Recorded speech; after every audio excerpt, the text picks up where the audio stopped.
Llegando de nuevo el momento de estar juntos. Momento para leer la Biblia, orar, reflexionar en nuestra fe y en nuestra esperanza. Os invito a que, cogiendo la Biblia, podamos buscar en el libro de los Hechos de los Apóstoles, Hechos del Espíritu Santo, como le estamos llamando, porque desde luego lo que estamos viendo en cada programa es cómo los seres humanos, los apóstoles en este caso, eran instrumentos en las manos del Espíritu para la predicación del Evangelio. Esa promesa que se les había hecho en el capítulo 1. Me seréis testigos en Jerusalén, en Samaria, en Galilea y hasta lo último de la tierra. Seguimos en Jerusalén, seguimos en la parte fundamental que es el templo, la explanada del templo, y seguimos viendo cómo el Espíritu, apoyado por la decisión personal de Pedro, Juan y los apóstoles, puede trabajar para mostrarle a los demás que Jesús es el verdadero Mesías que estábamos esperando. Encuentros espirituales.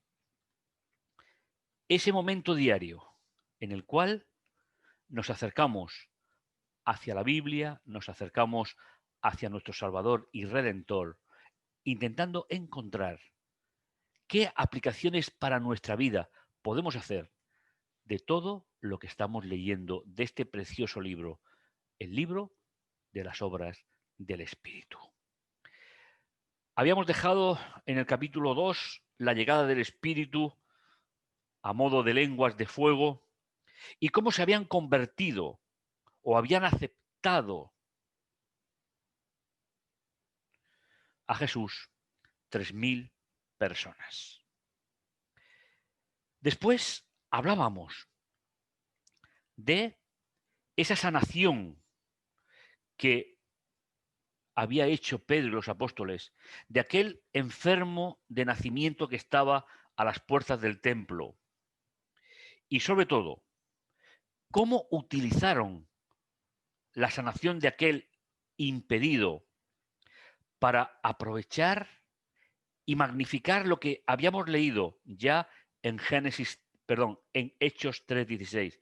Y por medio de la fe en su nombre, es decir, y por medio de establecer una relación personal y estable en el nombre de Jesús, en la persona de Jesús, a este que veis y conocéis, su nombre lo ha fortalecido y la fe que viene por medio de él le ha dado esta total sanación delante de todos vosotros.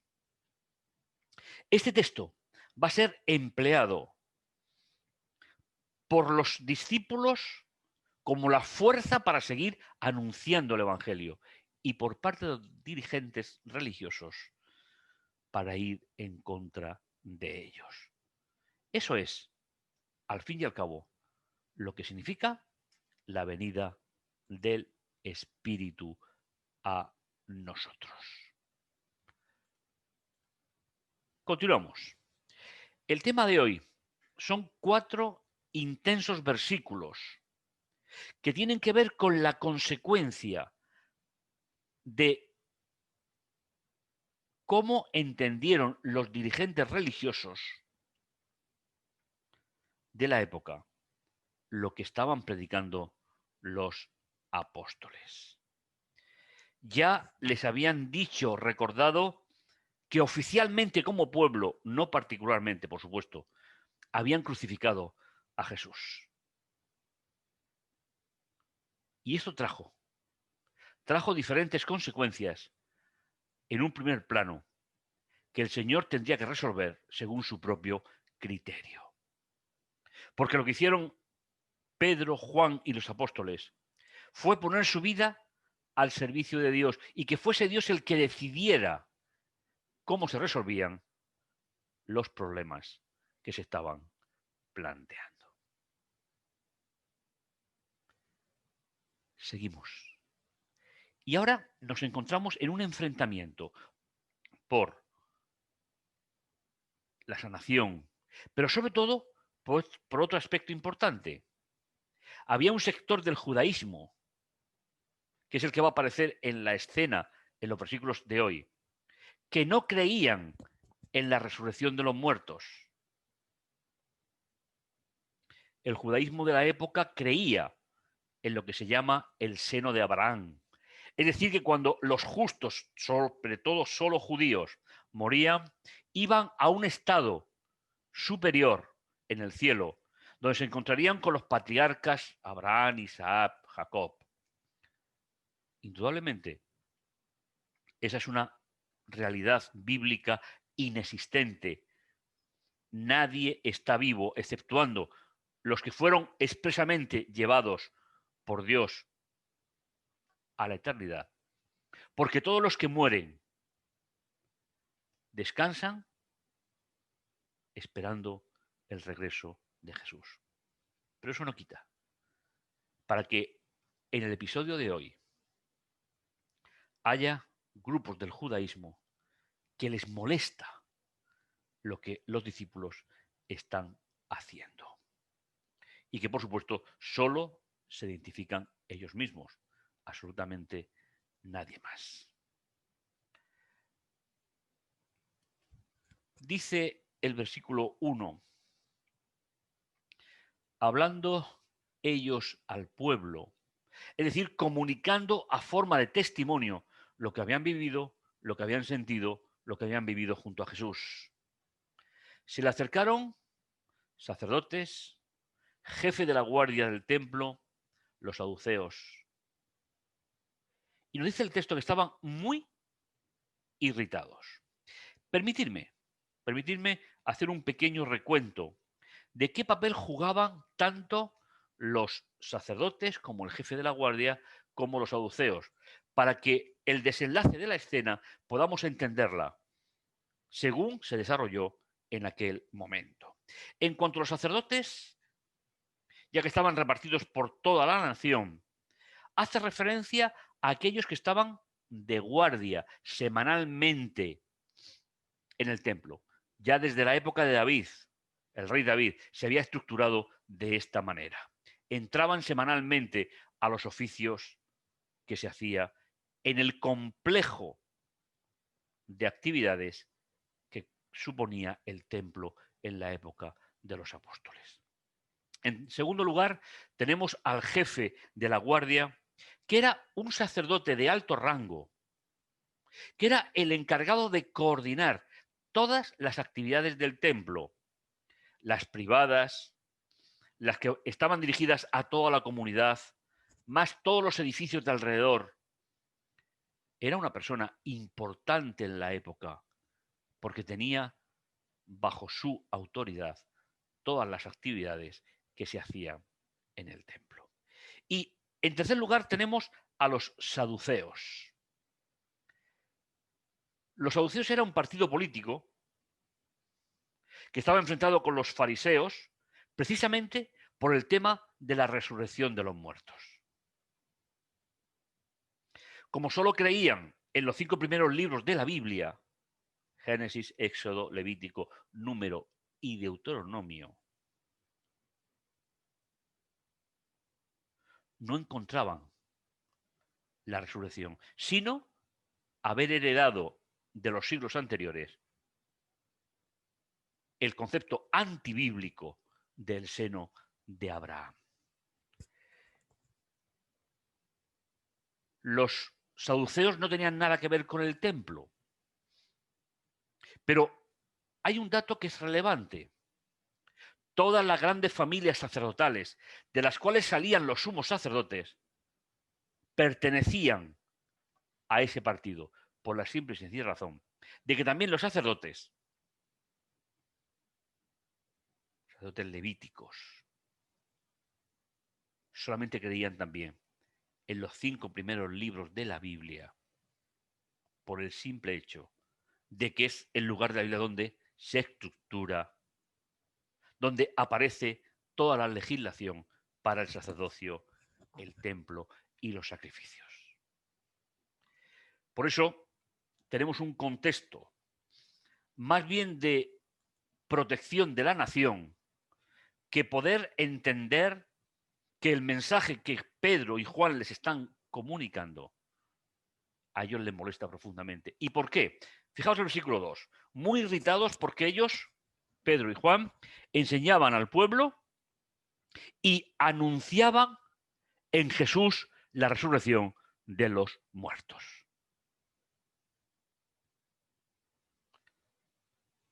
Una doctrina fundamental en la Biblia y que no tienen las doctrinas que no son bíblicas, que no basan todo su conocimiento en la palabra de Dios. No hay un solo texto en la primera parte de la Biblia, la que existía en este momento, no hay un solo texto que permita ver que hay vida después de la muerte hasta la resurrección de Jesús. Pablo aún no está. Pero Pablo, al venir del partido de los fariseos, ellos sí que creían en la resurrección de los muertos. Por eso Pablo puede expresarse inspiradamente de la manera en la que la hace. Pero los saduceos no creían en esa doctrina fundamental con la cual tu fe y la mía no tendría ningún valor. Cuando fallecemos, si no hay resurrección de los muertos, ¿qué espera al ser humano? Pero eso, tal y como estamos leyendo, pues producía un enfrentamiento, porque se habían convertido en los pedagogos del pueblo y esa función nadie se la había dado a los apóstoles. Los apóstoles eran gente culta, no eran lo que la tradición se ha inventado. Saben escribir libros en idiomas diferentes a los que hablaban, pero no habían estudiado en las escuelas de los rabinos. Y les hacen la misma acusación que a Jesús. A Jesús, cuando estaba discutiendo con los dirigentes del pueblo, la pregunta que hicieron es: ¿y a ti quién te ha enseñado si no has estudiado en las escuelas de los rabinos?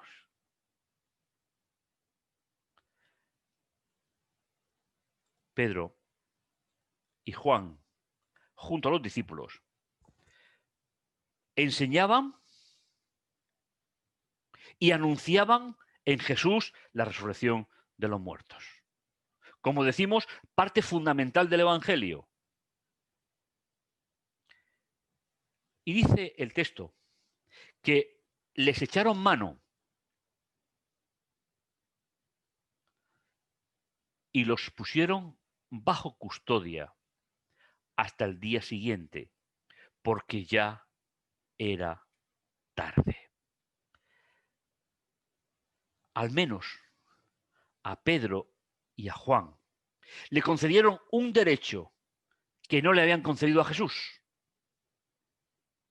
Jesús fue juzgado de noche, clandestino, que no se podía hacer y no estaba permitido por las leyes judías. Desde la puesta del sol al nacimiento del sol no se podía juzgar absolutamente a nadie. El derecho que le negaron a Jesús, en esta ocasión, a Pedro y a Juan, sí que se lo respetan. Son puestos bajo custodia, por decirlo de alguna manera, en prisión preventiva hasta el día siguiente. Pero muchos, y esta es la respuesta de los hombres sinceros, de las personas sinceras. Pero muchos de los que oyeron la palabra creyeron, porque hablaban con una autoridad proveniente de Jesús a través del Espíritu, que no escuchaban en los dirigentes religiosos, pegados a sus tradiciones, a la ley de los padres, a una religión basada en conceptos filosóficos y no inspirados, y encontraron en Pedro y Juan la esencia del Evangelio. Esa misma esencia que tú y yo tenemos en nuestra vida. Y pasamos de los 3.000 que aceptaron a Jesús anteriormente, en el mismo lugar, en la misma escena, pasamos a un número importante: 5.000 hombres. Lo que conllevaba las esposas y los hijos todavía en el sistema patriarcal. Hablamos de un número importantísimo de personas. La verdad es que Pedro y Juan estaban dando muchísimo trabajo a las autoridades religiosas. De una parte, ellos no podían negar el hecho. Habían visto sanar al enfermo. Y de otra, se obstinaban en creer que el único camino para la salvación fuese ese Mesías crucificado. Y estaban intentando tapar, para que nadie volviera a hablar del asunto. Pero Pedro y Juan tenían un cometido especial: llevar el Evangelio desde Jerusalén hasta lo último de la tierra. Yo me hago una pregunta. ¿Qué podemos nosotros entender hoy de esta realidad? Nosotros formamos parte de ese proyecto de llevar a otros el ministerio de Jesús. Hemos sido llamados para eso. Y el testimonio sigue siendo el valor en alza más importante que tenemos los seguidores de Jesús. Por eso te invito, como cada día, a que juntos podamos orar, meditar y compartir momentos especiales de oración. Porque la oración es hablar con Dios como un amigo. Y esa idea se vuelve importante para cada uno de nosotros. No lo olvidéis. La oración abre nuestro entendimiento a qué somos cada uno de nosotros. Y sobre todo, ¿qué somos sin Dios? Por eso, vamos a orar hoy por los enfermos, por aquellos que necesitan conectarse con Dios, para que Dios haga según su voluntad. No porque se lo pidamos, porque eso no funciona así, sino abrir nuestro corazón para darle la autorización a Dios, para que haga con nuestra vida lo mejor para nosotros y sobre todo lo mejor para la eternidad. Oremos. Bendito bondadoso Dios que estás en los cielos, te agradecemos tu amor, tu misericordia. Padre Santo, en este día te presentamos a los enfermos, a aquellos que tienen necesidades. Señor, esperamos confiados en que tú tienes un plan para nuestra vida y ese plan, Señor, pasa por la resurrección el día que tú vuelvas. Que esta experiencia de Pedro y de Juan pueda ser para nosotros un punto de referencia. Tú vuelves pronto, Señor, y acabarás con el dolor, con el sufrimiento, Mientras tanto, Señor, confiamos en ti. Te lo agradecemos todo, Señor, en el dulce nombre de Jesús. Amén. Pues como cada día, cerramos el libro de los Hechos y lo volveremos a abrir en el siguiente programa. No te lo pierdas. Sin ti, esta iglesia no sería lo mismo. Que el Señor te bendiga y te guarde.